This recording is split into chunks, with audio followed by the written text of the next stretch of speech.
అందుకని వాడున్న ఇంటికి నేను వెళ్ళాలా? చచ్చినా వాడి ఇంటి గుమ్మం నేను తొక్కను. మీరెందుకు అతనింటికి వెళ్ళడం? ఎప్పుడైనా దారిలో కనిపిస్తే మాట్లాడండి. ఫోన్ చేసి ఎలా ఉన్నారో కనుక్కుంటూ ఉండండి. కొంచెం కొంచెంగా అతని మనసు మార్చి అతని కోపం పోగొట్టేలా చేయడం మీ వల్ల అవుతుంది.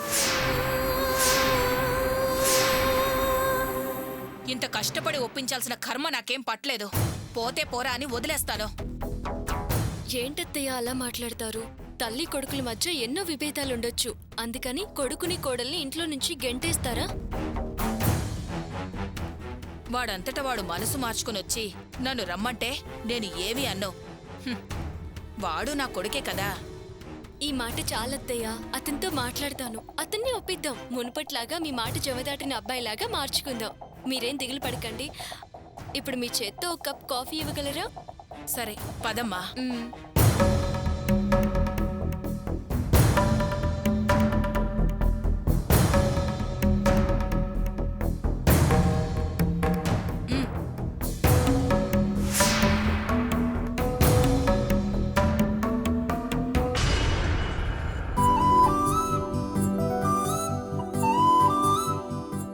శ్రావణి, రండి ఆంటీ, లోపలికి రండి, కూర్చోండి. శ్రావణి, నన్ను లోపలికి రమ్మన్నందుకు చాలా సంతోషంగా ఉంది. ఇంటికొచ్చిన అతిథుల్ని లోపలికి రమ్మనటం మర్యాద. శ్రావణి, నా తమ్ముడు నీకు చేసిన ద్రోహానికి ఈ ఇంటి గడప తొక్కే అర్హత కూడా నాకు లేదు.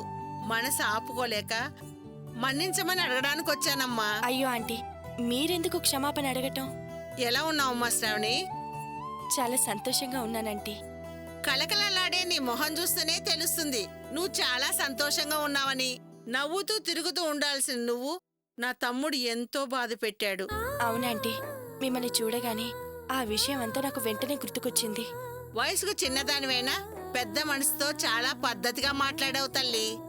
కల్మషం లేకుండా చెప్తున్నాను. నీ మంచి మనసు తగ్గట్టు ఆ భగవంతుడు అంతా మంచే చేస్తాడు. జీవితంలో ఏ లోటు రానివడు. ఊరు మెచ్చుకునేంత గర్వంగా బతుకుతావు తల్లి.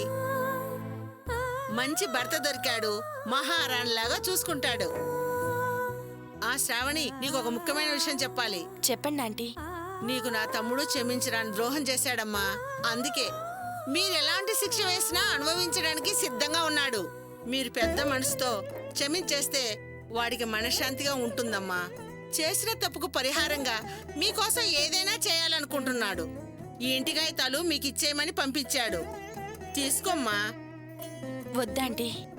ఎందుకు వద్దంటున్నావు శ్రావణి? అది నాన్న ఆస్తి. ఆ ఇల్లు ఆయనకే సొంతం. ఇవి నాన్నకివ్వటమే న్యాయం. ఇల్లు వెతుక్కుంటూ వచ్చిన అదృష్టాన్ని కాదనకూడదమ్మా. అది కాకుండా నువ్వు ఒంటరిదానివి కాదు. నీకంటూ ఒక సంసారం ఏర్పడింది. కావాలంటే మీ ఆయన ఒక మాట అడిగి చూడు. ఆయన గురించి నాకు బాగా తెలుసాంటీ. ఇవి నేను తీసుకుంటే ఎందుకు నువ్వు తీసుకున్నావని బాధపడతారు. ఏం మేడం గారు, ఎలా ఉన్నారు? ఎప్పుడొచ్చారు? నాకేం బాగానే ఉన్నానయ్యా. మిమ్మల్ని ఒకసారి చూసిపోవాలనిపించింది, అందుకే వచ్చాను. ఈ అక్కయ్య మీ ఇంటికి రావడం వల్ల మీకేమీ ఇబ్బంది లేదు కదా? అయ్యో, ఏంటి మేడం, ఇది మీ ఇల్లే అనుకోండి. మీరు ఎప్పుడైనా రావచ్చు, వెళ్ళొచ్చు. మిమ్మల్ని ఎవ్వరూ ఏమీ అడగరు. ఇలా మనసులో నువ్వు ఏమీ పెట్టుకోకుండా మాట్లాడుతుంటే నా మనసు ఎంతో ప్రశాంతంగా ఉంది బాబు. నీతో ఒక ముఖ్యమైన విషయం మాట్లాడాలి. నా తమ్ముడు శ్రావణి వాళ్ళ నాన్న పేరు మీద ఉన్న ఇంటిని శ్రావణి పేరు మీద మార్చిచ్చాడు. మీ ఆవిడేమో వద్దంటుంది. ఆ ఇల్లు మా మామగారిది. ఆయన కష్టపడి చెమటూడ్చి సంపాదించారు. మీరు నిజంగా మాకు మంచి చేయాలనుకుంటే ఆ పత్రాలు ఆయనకే తిరిగిచ్చేయండి.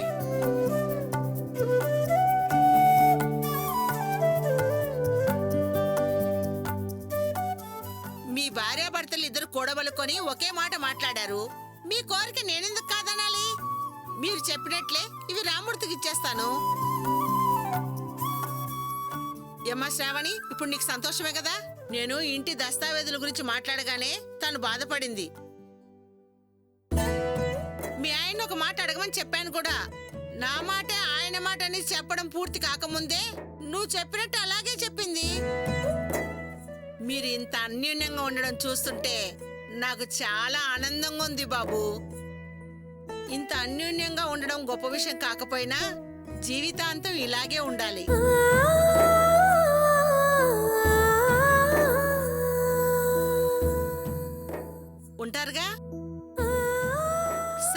ఇప్పుడు నేను వెళ్ళి మీ నాన్నగారికి కాగితాలు అందజేస్తాను. శ్రావణి, నువ్వు జాగ్రత్తగా ఉండు. కొత్త చోటు భద్రంగా ఉండాలి. Okay aunty. వస్తాను బాబు.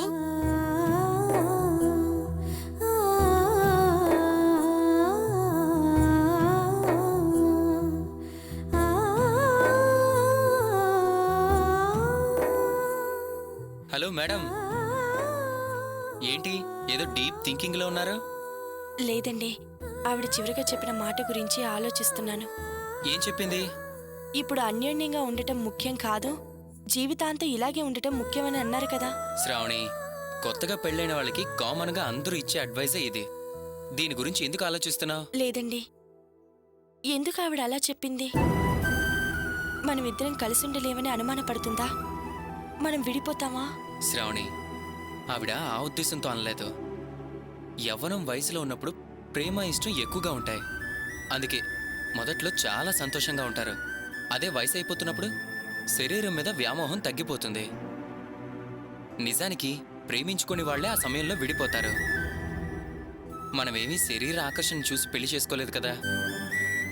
మనసారా ప్రేమించి మనస్ఫూర్తిగా పెళ్లి చేసుకున్నాం. మనసున్నంత వరకు మన ఇద్దరం ఒక్కటిగా కలిసే ఉంటాం.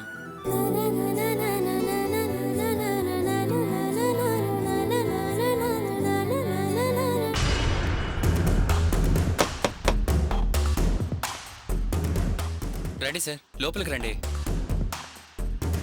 రండి సార్, కూర్చోండి. Thank you. ఎలా ఉన్నారు? నేను బాగానే ఉన్నాను. సుబ్రహ్మణ్యం, వస్తూ నీకు మంచి శుభవార్త తీసుకొచ్చాను. ఏంటి సార్, సోమశీల వెళ్ళొచ్చారా? నేనక్కడికి వెళ్ళలేదు, కానీ అక్కడున్న ఇన్స్పెక్టరు నాకు తెలిసినవాడే కదా. అతన్ని సుభాష్ గురించి ఎంక్వైరీ చేయించమన్నా. ఆ సుభాష్ గారు ఏం చేశాడో తెలుసా? నీకు టోకరా కొట్టినట్టే అక్కడా చేశాడట. పైగా అతడి పెళ్ళాం నా భర్త సుభాష్ కాదు, సంతోష్ అని అబద్ధం చెప్తూ తిరుగుతుందట. ఆ తర్వాత ఏమైంది సార్? నువ్వు మీ తమ్ముడు కలిసి సుబ్రహ్మణ్యం మీద హత్యా ప్రయత్నం చేసినట్టుగా కేసు ఫైల్ అయింది. మీ ఇద్దరిని తీసుకువెళ్లి లాకప్లో పెడతానని ఆ ఎస్ఐ బెదిరించాడు. అలాంటి వాళ్ళు కాళ్ల మీద పడినా కనకరించకూడదు సార్, పట్టుకుని 4 తగిలించాలి. కొట్టినంత మాత్రాన ప్రాబ్లం సాల్వ్ అవుతుందా సుబ్రహ్మణ్యం? సార్, ఆవిడ డాక్యుమెంట్స్ విషయం నిజమేనా ఒప్పుకుందా? ఒప్పుకోక ఎక్కడికి పోతుందయ్యా. సుబ్రహ్మణ్యం కేసు స్ట్రాంగ్ అయింది. మిమ్మల్ని 9 సంవత్సరాలు జైల్లో పెడతానని చెప్పాను. ఆ మాటకి భయపడింది. ఫారెన్ లో ఉన్న వాళ్ళ ఆయన గురించి ఎంక్వైరీ చేస్తామన్నాం. అక్కడి నుంచే కేసు పెడతామని బెదిరించాం. ఫారిన్ పోయిన మీ ఆయన్ని యూరిన్ పోయించేంతగా ట్రీట్మెంట్ ఇచ్చి అతని నుంచి నిజం రాబడతామని బెదిరించాం. వెంటనే చిన్నప్పుడు హుండీలోంచి దొంగతనం చేసిన 20 పైసల బిళ్ళ దగ్గర నుంచి ఇప్పటి వరకు ఏం చేసిందో మొత్తం కక్కేసింది సుబ్రహ్మణ్యం. నిజం ఒప్పుకొని ఏం ప్రయోజనం సార్? బ్యాంక్ లోన్ ఎవరు తీరుస్తారు? బ్యాంకు లోన్ తీర్చమని ఆమెను అడిగితే డబ్బులు లేక మేమే ఇబ్బంది పడుతున్నాం, అంత డబ్బు ఎక్కడి నుంచి తీసుకొచ్చి కట్టాలా అని అడిగింది సుబ్రహ్మణ్యం. మర్యాదగా ఉన్నదంతా అమ్మేసి డబ్బు కడతావా లేకపోతే జైలుకెళ్ళటానికి జీపెక్కుతావా అని బెదిరిస్తే డబ్బే కట్టేస్తానని కాళ్ళ మీద పడింది.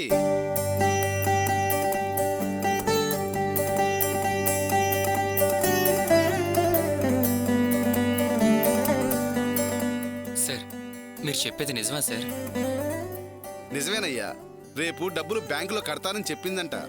ఆ ఎస్ఐ కూడా నమ్మకంగానే చెప్పాడు. సుబ్రహ్మణ్యం, రేపు ఆవిడ బ్యాంకులో డబ్బులు కట్టేస్తే నీ ప్రాబ్లం సాల్వ్ అవుతుంది. నువ్వు ఉద్యోగానికి వెళ్ళటం కూడా ఖాయం. అందుకు నేను గ్యారంటీ. నన్ను నమ్ము సుబ్రహ్మణ్యం. చాలా థ్యాంక్స్ సార్. శ్రావణి, సార్కు మంచి కాఫీ తీసుకురా. సుబ్రహ్మణ్యం, ఏంటయ్యా నువ్వు? పని అయిన తర్వాత కానీ కాఫీ ఇవ్వవా? అయ్యో, అదేం లేదు సార్, మీరు అనండి, మటన్ తీసుకొచ్చి బిర్యానీ చేయిస్తాను. అదేం వద్దులే గాని అమ్మా, నువ్వు వెళ్ళి మంచి కాఫీ తీసుకురా. అలాగే. సార్, నాదో రిక్వెస్ట్. నాకు మీరు ఇంకో హెల్ప్ చేయాలి. ఇంకో హెల్ప్ ఏంటయ్యా? చూస్తుంటే చాలా పనులు చేయించుకునేలా ఉన్నావే. అలాంటిది ఏదైనా ఉంటే చెప్పు. గవర్నమెంట్ ఉద్యోగం వదిలిపెట్టి నీకు పర్సనల్ పోలీస్ లాగా ఉండిపోతాను. నేను మిమ్మల్ని చాలా ఇబ్బంది పెడుతున్నాను అనిపిస్తుంది. అదేం లేదు సుబ్రహ్మణ్యం. ఏదైనా ప్రాబ్లం ఉంటే చెప్పు. వీరరాఘవని కలిసారా? ఎందుకు? అదే సార్, మా చెల్లెలు పెళ్లి విషయంగా. అతను ఒప్పుకుంటాడా? అందుకే మిమ్మల్ని హెల్ప్ అడుగుతున్నాను. ఏం చేయాలి?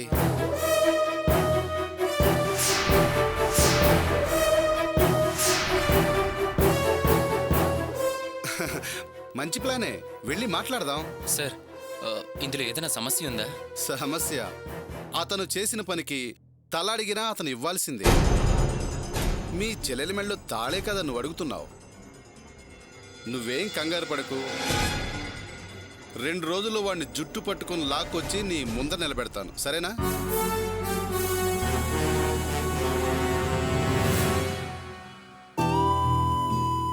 పరువు పోయిన తర్వాత మర్యాదస్తులు బతుకు మట్టిలో కలిసిపోయినట్టేనమ్మా. నన్ను, నా కూతుర్ని జీవచ్చవాల్లా మార్చాడు మీ తమ్ముడు. అలాంటి పరిస్థితుల్లో కూడా మళ్ళీ ప్రాణం పోసి బతికించాడు మా అల్లుడు. అతనే లేకపోతే ఈ పాటికి నా కట్టె కాలిపోయేది. ఏం మాటలు రామూర్తి అవి? నా తమ్ముడు చేసింది కరెక్ట్ అని నేను అడగడానికి రాలేదు. చేసిన తప్పుకి పరిహారం చెల్లించుకోవడానికే వచ్చాను. ఓ అమ్మాయికి పసుపు కుంకాలిస్తే అది పరిహారం అని మీరు అనుకుంటున్నారు, కానీ నేను అలా అనుకోవటం లేదు. ఓ అమాయకురాలి మీద నిందలు వేసి తనని నిప్పుల్లో నిలబెట్టి అది దహించుకుపోయేలా చేశారు. ఒరే రామ్మూర్తి, తప్పు చేసింది వాళ్ళ తమ్ముడే అయినా తనే మనకు ద్రోహం చేసినట్టు మన దగ్గరకొచ్చి క్షమాపణ అడుగుతోందే. నేరం చేసిన వాళ్ళను వదిలిపెట్టి క్షమాపణ అడగడానికి వచ్చిన ఈవిడెందుకురా బాధ పెడతావు? నేను ఈవిని అంటం లేదమ్మా. ఆపో అమ్మా, ఎవరిల్లు ఎవరికి రాసిస్తారంటున్నావు? పద్మ, ఏం మాట్లాడుతున్నావు నువ్వు? మీరు కాసేపు మాట్లాడకుండా ఊరుకోండి. ఇల్లు వెతుక్కుంటూ వచ్చి ఈ ఇల్లు మీది కాదు అని మాట్లాడుతుందంటే ఏమిటి అర్థం? ఇదేమైనా పోరంబోక స్థలమా అడ్డమైన వాళ్ళందరికీ రాసివ్వడానికి? లేదు పద్మ, మీరిప్పుడు ఉంటున్న ఇల్లు నా తమ్ముడి పేరు మీదే ఉంది. అది ఎవరికి రాసి ఇవ్వాలో నిర్ణయించాల్సింది నా తమ్ముడే. తాకట్టు పెట్టినంత మాత్రాన ఇల్లు మీద అయిపోతుందా? డబ్బు లేనంత మాత్రాన భిక్షగాలం మేమైపోతామా? మాకు డబ్బు వస్తుంది, ఆ డబ్బు మీ మొహాన కొట్టి కాగితాలు మేము తీసుకుంటాం. హ, నీకు శ్రావణికి ఉన్న వ్యత్యాసం ఇదే పద్మ. నేను శ్రావణి ఇంటికెళ్ళి ఈ కాగితాలు తీసుకోమంటే కనీసం చేత్తో అయినా ముట్టుకోలేదు. నాన్న సంపాదించిన ఇల్లు నాన్నకే ఇచ్చేద్దామని చెప్పింది. నువ్వేమో ఆలోచించకుండా ఆవేశంలో నోటుకొచ్చినట్టు మాట్లాడుతున్నావు.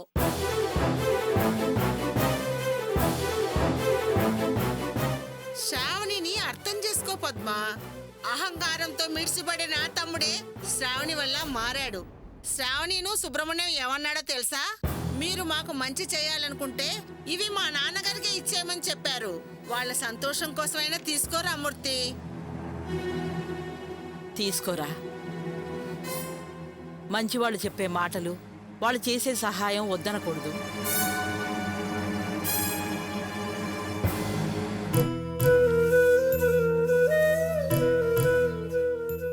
చాలా సంతోషం రామూర్తి. నేను వెళ్ళొస్తాను. పద్మ, శ్రావణి లాంటి మంచి అమ్మాయిని పెంచినందుకు నువ్వు గర్వపడాలి. జీవితంలో ఏదైనా మంచి పని ఉంటే ఇదొక్కటే. వస్తాను రామూర్తి. మంచిదమ్మా. వస్తాను బామ్మ. అలాగే.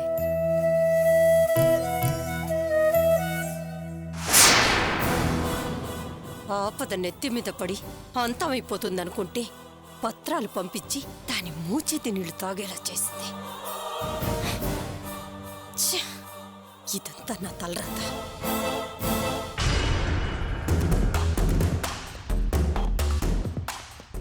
అలా జరిగింది. May I come in? Hello mister Raghava. Hello inspector, ఏంటి విషయం ఇలా వచ్చారు? సుబ్రహ్మణ్యం కేసు గురించి మీతో కొంచెం మాట్లాడాలి. కాస్త బయటకు వస్తారా? ఆ విషయం ఏసీపీ గారు వచ్చి ఎంక్వైరీ చేసి వెళ్ళారుగా. ఏమా, కొంచెం దాహంగా ఉంది, మంచినీళ్ళు ఇస్తారా? చూడు మిస్టర్ రాఘవ, నీ గురించి అన్ని విషయాలు తెలుసుకొనే వచ్చాను. నువ్వు మర్యాదగా బయటికి వస్తే నీకే మంచిది. రాకపోతే నీకు మాత్రమే చెప్పాల్సిన విషయం ఈ ఇంట్లో అందరికీ చెప్పాల్సి వస్తుంది. ఏంటి బెదిరిస్తున్నారా? సౌండ్ పెంచకు. బయట నీ కోసం ఒక వ్యక్తి వెయిట్ చేస్తున్నాడు. అతనితో డైరెక్ట్గా మాట్లాడటం చాలా మంచిది. రాకపోతే ఏం చేస్తారు? కాలర్ పట్టుకొని బొర్ర బొర్ర ఈడ్చుకు వెళ్లాల్సి వస్తుంది. పదండి. పదండి. ఏమండి ఎక్కడికి వెళ్తున్నారు? ఏమీ లేదమ్మా, చిన్న ఎంక్వైరీ, వెంటనే వచ్చేస్తారు. మంచినీళ్ళు. నో థ్యాంక్స్, రండి.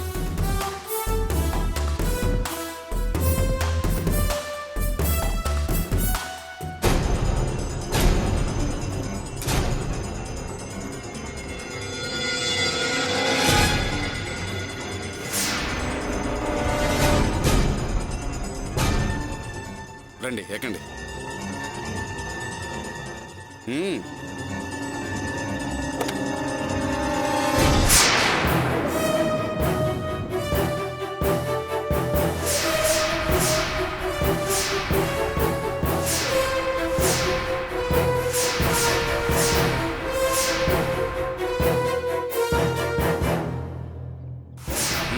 కూర్చోండి సార్.